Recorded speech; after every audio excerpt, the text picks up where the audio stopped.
بسم اللہ الرحمن الرحیم، السلام علیکم۔ نور اللہ آپ کی خدمت میں حاضر ہے۔ خاموش army chief general Asim Munir نے جنرل باجوہ کو ڈانٹ پلا دی ہے، ایک شٹ اپ کال دی ہے انہوں نے۔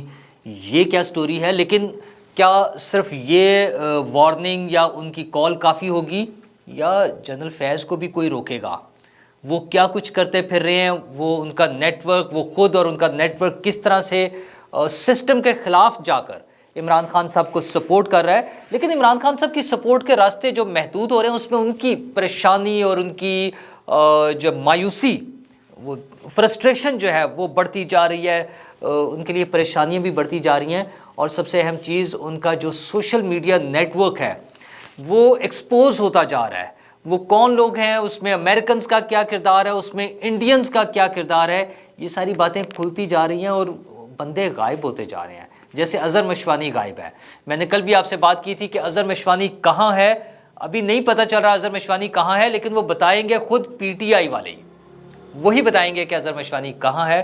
تو کل جناب جلسہ تھا عمران خان صاحب کا، رات صبح تک چلا۔ تو اصل مسئلہ کل کا، انہیں بہت امیدیں تھیں جلسے سے پہلے، انہیں سپریم کورٹ سے امیدیں تھیں۔ 2 دن پہلے شیخ رشید صاحب نے خط لکھا تھا سپریم کورٹ کو کہ جناب الیکشن کرا دیں، الیکشن نہیں ہو رہے، لیٹ ہو رہے ہیں۔ الیکشن کمیشن نے ڈیٹ اناؤنس کر دی ہے 8 اکتوبر 2023، یعنی اس سال کا تقریباً اینڈ چلے جائے۔ میں پھر دہراؤں گا، میرے خیال میں 8 اکتوبر کو بھی شاید الیکشن نہ ہو، یہ ممکنہ طور پر مارچ اپریل 24 تک بھی جا سکتے ہیں۔ بہرحال ہونا سب کچھ آئین اور قانون کے مطابق چاہیے، ہم یہی چاہتے ہیں کہ الیکشن ہو، لیکن حالات یہ بتا رہے ہیں، جو صورتحال جاری ہے اس کے مطابق مشکل لگ رہا ہے۔ تو عمران خان صاحب کی محبت میں شیخ رشید صاحب نے خط لکھ مارا تھا چیف جسٹس صاحب کو، اس سے پہلے خود عمران خان صاحب بھی خط لکھ چکے ہیں، وہ اور ایشو تھا، اس پر بھی کوئی رسپانس نہیں آیا۔ شیخ رشید صاحب والے خط پر بھی کوئی رسپانس نہیں آیا فوری۔ تو کل پنجاب اور کے پی اسمبلیوں کے اسپیکرز جو ہیں وہ پہنچ گئے داد رسی کے لیے کہ جناب الیکشن کرا دیں۔ بڑا مسئلہ بن گیا، بڑی مشکل ہو گئی ہے، لیکن اس پر بھی کوئی جواب نہیں آیا۔ اچھا، وقت کے ساتھ ساتھ شاید اس پہ کوئی کارروائی ہو چلے، لیکن یہ عمران خان صاحب کی فرسٹریشن بڑھتی جا رہی ہے۔ انہیں سمجھ نہیں آ رہا ہے کہ ان کو جو سپورٹ مل رہی تھی وہ کس طرح سے کنٹینیو رہے گی۔ کہیں کہیں سے مل بھی رہی ہے، یہ نہیں ہے کہ ختم نہیں ہوئی ہے، لیکن وہ جس طرح سے وہ چاہتے تھے کہ ساری قوتیں سب کچھ مل کر وہ صرف ایک لائن پر کام کر رہی ہوں کہ کسی طرح عمران خان صاحب کو اٹھائیں، کندھوں پہ بٹھائیں اور راج سنگھاسن پر بٹھا دیں، کیا کہتے ہیں اس کو، اقتدار کی کرسی پر بٹھا دیں بس لا کر۔ یہ ان کی خواہش تھی، جیسا ان کے ساتھ ہوا ہے 2018 کے الیکشن میں، جس طرح سے ان کو بٹھایا گیا۔ اور پھر اب سٹوریاں چلتی آ رہی ہیں کہ کس طرح سے ان کو بچایا گیا، کہ آرمی چیف، اس وقت کے army chief general Qamar Javed Bajwa, اس وقت کے D G I S I اور اس وقت کے chief justice of Pakistan general justice Saqib Nisar صاحب، جنرل کہہ گیا، جنرل بڑا ڈیزگنیشن ہوتا ہے، خیر چھوڑیں۔ تو جسٹس ثاقب نثار صاحب یہ سب پریشان تھے کہ اگر عمران خان نا اہل ہو گیا تو پیچھے کون بچے گا، عمران خان کا کیا بنے گا۔ وہ حضور، چونکہ آپ نے سسٹم کا بیڑا غرق کر دیا تھا، آپ نے سسٹم میں سے جو لوگ ریپلیس کر سکتے تھے، پولیٹیکل سسٹم میں ہونا چاہیے، آپ نے ان سب کو ڈسکریڈٹ کر دیا تھا، ڈسکوالیفائی بھی کر دیا تھا۔ تو پھر آپ کو فکر لگی ہوئی تھی کہ اگر عمران خان کو کچھ ہو گیا تو کون بچے گا اور کیسے چلے گا، پاکستان کا کیا بنے گا۔ تو ظلم آپ دیکھیں ان لوگوں کا، کہ یہ سمجھتے تھے کہ یہ عمران خان جو ہے یہ پاکستان کا مستقبل ہے، یہ پاکستان کو لے کے چلے گا۔ تو پھر اب تو پھر ہو چوپو۔ ویسے تو یہ مونو سلائی نے بھی کہا ہے، انہوں نے تو خیر اور سینس میں کہا ہے، تو لیکن ہو چوپو، اب پتہ چل رہا ہے۔ تو وہ مونو سلائی نے جس سینس میں کہا وہ تھا اسمبلیاں کیوں توڑی، اور پرویز الہی صاحب غائب ہیں۔ آپ یہ دیکھیں، اتنی شور مچا ہوا ہے، کیا کیا معاملات چل رہے ہیں پولیٹیکل، اور صدر پارٹی کے صدر جو ہے، پاکستان تحریک انصاف کے صدر ہیں، وہ اہم ڈیزگنیشن ہوتا ہے، لیکن وہ غائب ہیں، نہ جلسے کے حوالے سے نظر آتے ہیں ان کی کوئی ایکٹیویٹی کہ وہ کوئی کام کر رہے ہو، بندے لے کر آنے ہیں، کوئی اس کے لیے موومنٹ چلا رہے ہو، کچھ بھی نہیں ہے۔ تو ایک آدھی ان کی تصویر آ جاتی ہے، ایک آدھا بیان آ جاتا ہے، اور وہ بھی ہنستے بھی ہوں گے اور روتے بھی ہوں گے۔ روتے ہوں گے عمران خان صاحب کی بے وقوفی پر کہ انہوں نے اسمبلیاں توڑوا دی، اور جو خدشات کا اظہار انہوں نے کیا تھا وہ سارے عین ویسے کے ویسے پورے ہو رہے ہیں۔ وہ کہتے تھے ہم تنگ ہوں گے، پروٹوکول ختم ہو جائے گا، سرکاری ذرائع سے جو عیاشی ہو رہی ہے وہ ختم ہو جائے گی، سیکیورٹی ختم ہو جائے گی، مقدمات بن جائیں گے، ہم کچھ نہیں کر سکیں گے، الیکشن بھی نہیں ملیں گے ہمیں۔ الیکشن کی ڈیٹ بھی چینج ہو جائے گی اور ممکن ہے وہ قومی اسمبلی کا جو الیکشن ہوتا ہے اس کی بھی ڈیٹ آگے لے جائے. یہ تمام خدشات کا اظہار پرویز الہی صاحب کرتے رہے ہیں اور عمران خان صاحب ڈٹے ہوئے تھے کہ نہیں میں نے تو اسمبلیاں ہی توڑنی ہے, شکایت ہی لگانی ہے میں نے تو پھر شکایت لگا لی انہوں نے اور اب بھگت رہے ہیں, اب روتے پھرتے ہیں. اب وہ مسلم امہ کا سب سے نڈر اور بہادر لیڈر جو کسی سے نہیں ڈرتا, اس کے لیے پھر وہ ایک ڈبہ بنائے بلٹ پروف اور بم پروف, اور اس کے اندر کھڑے ہو کے ایسے جھانک کر وہ خطاب فرما رہا ہے. یہ مسلم امہ کا سب سے بہادر لیڈر ہے جو ہمیں کہتا ہے کہ ڈرنا نہیں ہے کسی سے.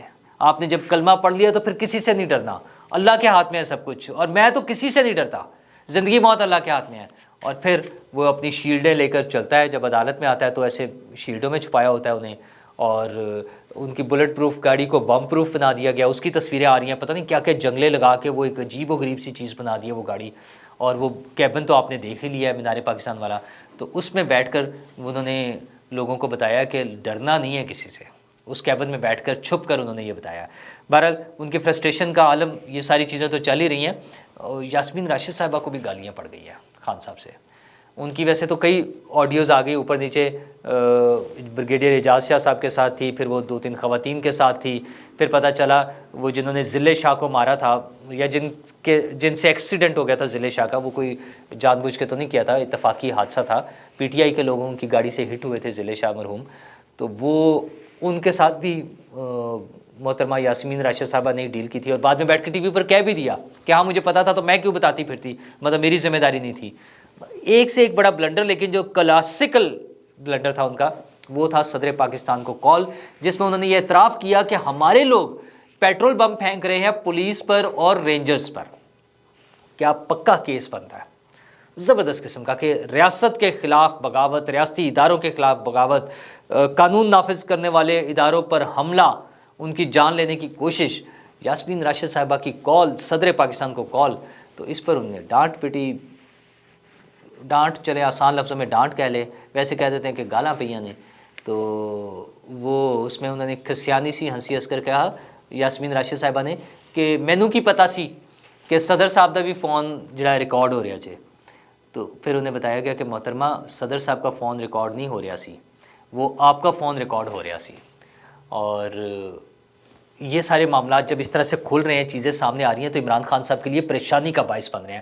اور سب سے اہم چیز ان کا جو سوشل میڈیا نیٹ ورک تھا جس نے بڑی کامیابی سے کیمپین چلائی ہے اور انہیں سوشل میڈیا پہ بڑا کامیاب لیڈر بنا دیا ہے, وہ پکڑا جا رہا ہے. اظہر مشوانی صاحب تو غائب ہیں. 3 لوگ مین امپورٹنٹ 3 اس کے کیریکٹرز ہیں, اس میں جبران الیاس صاحب ہیں, اظہر مشوانی صاحب ہیں, اور ایک محترمہ عائشہ بھٹا صاحب ہے. شاید نام ممکن ہے تھوڑا سا آگے پیچھے مجھ سے غلط ہو سکتا ہے, لیکن یہ 3 نام ہیں. جبران الیاس صاحب جو ہیں وہ ایک امریکن نیشنل ہے اور وہیں پر رہتے ہیں. آپ دیکھیں کہ پارٹی کا سوشل میڈیا کا ہیڈ جو ہے وہ پاکستانی نہیں ہے, وہ امریکن ہے, اور انہوں نے وہاں ایک بڑی ٹیم, کوئی پتہ چلا ہے کوئی 150-200 لوگوں کی ٹیم بنائی ہے جس میں میجورٹی انڈینز کی ہے. اچھا, انڈینز کے ساتھ مل کے ایک امریکن جو ہے وہ کیمپین چلا رہا ہے. تو آپ سوچیں پھر اس کے لیے پاکستان کے ادارے, پاکستان کے سینئر فوجی, پاکستان کے کوئی بھی, اس کے لیے کیا ویلیو ہے؟ اس کو تو پیسے ملنے ہیں عمران خان سے, اور جو ڈبل ایجنٹ ہوں گے ان میں ساتھ انہیں پتہ نہیں اور کہاں سے مل رہے ہوں گے, تو انہوں نے ان کے ایجنڈے پورے کرنے ہیں. انہیں اس سے کیا غرض کہ پاکستان کی ساکھ کو کیا نقصان پہنچایا جا سکتا ہے, پاکستان کی کہاں بدنامی ہو رہی ہے, پاکستان کو مالی معاملات پہ کہاں نقصان ہوگا, ان کا یہ کنسرن ہی کوئی نہیں ہے. یہاں سے پھر بیٹھ کے یہ سارے یہ جو بھیج رہے ہیں, شیریں مظاہری صاحبہ اقوام متحدہ کو خطوط لکھ رہی ہیں جعلی کیسز پر کہ یہ پاکستان میں یہ کچھ ہو رہا ہے. پاکستان کی بدنامی کے لیے وہ پیسے خرچ کر کے لابنگ فرمز کے ذریعے امریکن سینیٹرز کو, زلمے خلیل زاد کو, ان سب لوگوں کو خرید کر ان سے بیانات دلوائے جا رہے ہیں پاکستان کے خلاف. تو یہ سارا کچھ جو ہے وہ نیٹ ورک کر رہا ہے. اچھا, یہ اب ٹریس ہو گیا ہے, پتہ چل گیا ہے, ایکسپوز ہو گیا ہے, اب تو ان کی چیزیں پکڑی جا رہی ہیں. اب یہ بھاگتے ہیں, ٹویٹ کرتے ہیں, ڈیلیٹ کر دیتے ہیں. فواد چودھری صاحب ٹویٹ کرتے ہیں, ڈیلیٹ کر دیتے ہیں. حماد اظہر صاحب پولیس والوں کی تصویریں لگا کے ٹویٹ کرتے ہیں, پھر ڈیلیٹ کر دیتے ہیں. مسرت چیمہ صاحبہ ٹویٹ کرتی ہیں اور ڈیلیٹ کر دیتی ہیں. میرے خیال مسرت چیمہ نے تو شاید ڈیلیٹ بھی نہیں کیا. وہ اس طرح کے ان لوگوں کے حالات ہیں. یہ ساری چیزیں جو ہیں ان کے لیے پریشانی کا باعث ہے, کیونکہ یہ 2 نمبریاں, یہ فراڈ, یہ پاکستان دشمنیاں جو ہیں یہ زیادہ دیر کور نہیں ہو سکیں گی. اچھا, کور تو خیر بہت ساری چیزیں نہیں ہوتی, یہی نہیں ہے. باجوہ صاحب کے جو بیانات ہیں آپ سن رہے ہیں, آپ نے وہ بھی دیکھ لیا ان کے انٹرویوز کے صورت میں، اگرچہ وہ بھی بھاگ گئے ہیں، وہ ڈیلیٹ کرنے والی بات ہے۔ گل بخاری صاحبہ ہیں، سوشل میڈیا ایکٹیوسٹ، بڑی معروف خاتون ہیں، انہوں نے ایک ٹویٹ کیا، انہوں نے جنرل عاصم منیر صاحب کی تصویر لگائی ہے، بڑا سی تصویر، اور اس میں انہوں نے لکھا ہے کہ باجوہ صاحب کو ڈانٹ پلا دی، منہ بند رکھیں اپنا اور ساری جو ہے بکواس کی تردید کر دیں۔ اچھا، آئی ایم ناٹ شیور کہ انہوں نے یہی لینگویج استعمال کی ہوگی، گل بخاری صاحبہ کہہ رہی ہیں، لیکن بہرحال ایسا ممکن ہے کہ اس طرح کا کوئی میسج گیا ہو، لیکن جنرل عاصم منیر صاحب یہ کافی نہیں ہے۔ آپ ان کی باتیں بند کرا کے کیا، اس سے کیا فرق پڑے گا؟ وہ جو چیزیں کھل رہی ہیں، جو ان کا گند سامنے آ رہا ہے، وہی سامنے آ رہا ہے نا، تو اس کو بند کرا کے کیا ہو سکتا ہے؟ اچھا، عاصم منیر صاحب بڑے زبردست انسان ہیں، ان کے بارے میں جو پتہ چل رہا ہے ہمیں کہ وہ کہتے ہیں کہ میں نے بدلہ نہیں لینا کسی سے۔ حضور آپ کسی سے بدلہ نہ لیں، آپ کو کون کہتا ہے بدلہ لیں؟ آپ بڑے نیک آدمی ہیں، بڑے اچھے آدمی ہیں، پروفیشنل سولجر ہیں، حافظ قرآن ہیں، سارا کچھ ہے، آپ کو کوئی نہیں کہہ رہا بدلہ لیں۔ بدلے کا مطلب ہوتا ہے کہ آپ کے خلاف کسی نے کچھ کیا ہے پرسنل، ذاتی، اور آپ اس سے زیادہ اس کو نقصان پہنچا دیں، یا اس نے وہ جرائم نہیں کیے جس میں آپ اس کو سزا دینے کی کوشش کریں کیونکہ آپ کا ذاتی جھگڑا ہے، یہ بدلہ ہوتا ہے۔ حضور والا جن لوگوں نے جرائم کیے ہیں اس ملک کے خلاف، اس ملک کی موجودہ اور آنے والی نسلوں کے خلاف جو جرم کیے ہیں، جنہوں نے بیڑا غرق کیا ہے سسٹم کا، ان کے جرائم کی سزا بدلہ نہیں ہے۔ یہ باجوہ صاحب جو کچھ فرما رہے ہیں، جس کو گل بخاری صاحبہ نے بکواس کہا ہے، یہ بکواس نہیں، یہ حقیقت ہے۔ آپ افسوس اس بات کا، یہ بکواس حقیقت ہے، وہ یہی کچھ کر رہے تھے اور اس طرح کی بہت ساری چیزیں کر رہے تھے، اور ان کے ساتھی وہ نیٹ ورک تو ابھی بھی باز نہیں آ رہا ہے۔ حد تو یہ ہے کہ فیض صاحب کے حوالے سے باتیں تو چلتی رہتی ہیں، مختلف باتیں اس میں ہوتی ہیں۔ ریسنٹلی ایک کیس کے حوالے سے جو ہم نے سنا، ظاہر ہے پھر وہ مسئلہ آ جاتا ہے، ہماری بھی لمیٹیشنز ہیں کہ جی توہین عدالت اور پتہ نہیں کیا کیا۔ ارے باجوہ صاحب پہ کوئی توہین عدالت نہیں ہے، وہ کہہ رہے ہیں کہ چیف جسٹس ڈرپوک آدمی ہے، وہ عدالتیں جو ہیں، چیف جسٹس صاحب جو ہے فلاں 2 ججز جو ہیں ان سے انفلوئنس ہوتے ہیں، ان کی پریشر میں آ کے وہ فیصلے دیتے ہیں، وہ ٹک ٹاک سے ڈرتے ہیں، اس کے پریشر میں آ کے فیصلے دیتے ہیں، انہیں کوئی نہیں پوچھے گا، ہمیں پوچھنے کے لیے پہنچ جاتے ہیں۔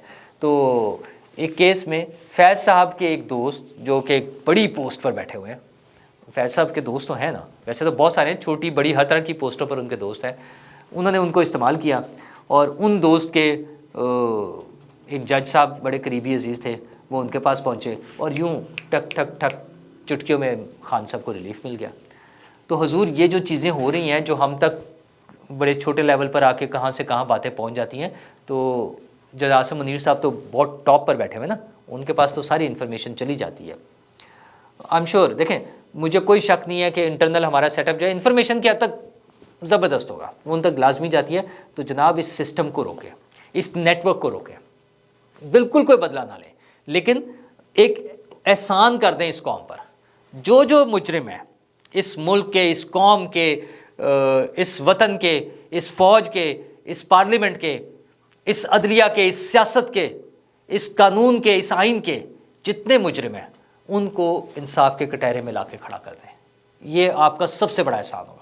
آپ ہو گئے اے پولیٹیکل ہو گئے ہیں، آپ نیوٹرل ہو گئے ہیں، آپ نہیں اس میں آ رہے، بہت اچھی بات ہے، لیکن اس گند کو صاف کرنے کا مطلب، وہ ہمیں یہ جو بتایا جائے، وہ کہتے ہیں جی عاصم منیر صاحب کہتے ہیں کہ وہ سسٹم کو ہم نے، مطلب ظاہر ان کے جو پیش رو تھے، جو ان سے پہلے تھے، انہوں نے ایسے اٹھایا ہوا تھا نا، وہ کہتے ہیں ہم یہ اس طرح گرا دیں گے نا تو سب کچھ تباہ ہو جائے گا۔ نہ گرائیں آپ سر، اس کو نیچے لانا ہے، ایسے کرتے رہے، لیکن وہ جنہوں نے ابھی بھی اچھال کے دوبارہ اوپر لے کے جا رہے ہیں ان کو تو روکیں پلیز، ان کو روک لیں، ان کا کوئی بندوبست کریں۔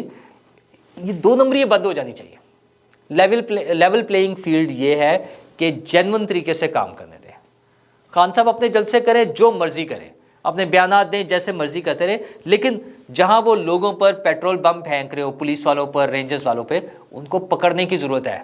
جو لوگ یہ کام کر رہے ہیں آج، اگر ان کو نہیں پکڑیں گے تو کل یہ باتیں پھر بہت آگے چلی جائیں گی۔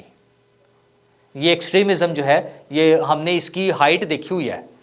ہم نے اپنے معصوم بچے اسکولوں کے، ہم نے اپنے ایئر بیسز، نیول بیسز، ٹریننگ سینٹرز اور سب جگہوں پر اپنے جوان، اپنے افسر، ان کو شہید کرایا ہے ان ٹیررسٹوں کے، ان ایکسٹریمسٹوں کے ہاتھوں جنہیں ڈھیل ملی ہوئی تھی۔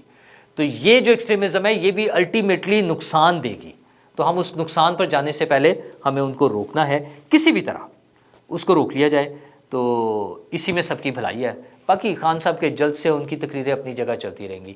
ہم 22-23 کروڑ لوگوں کا ملک ہے، ہم نے اسی ملک میں رہنا ہے، ہمارے لیے آسانیاں پیدا کرنے کی کوشش کریں۔ شکریہ۔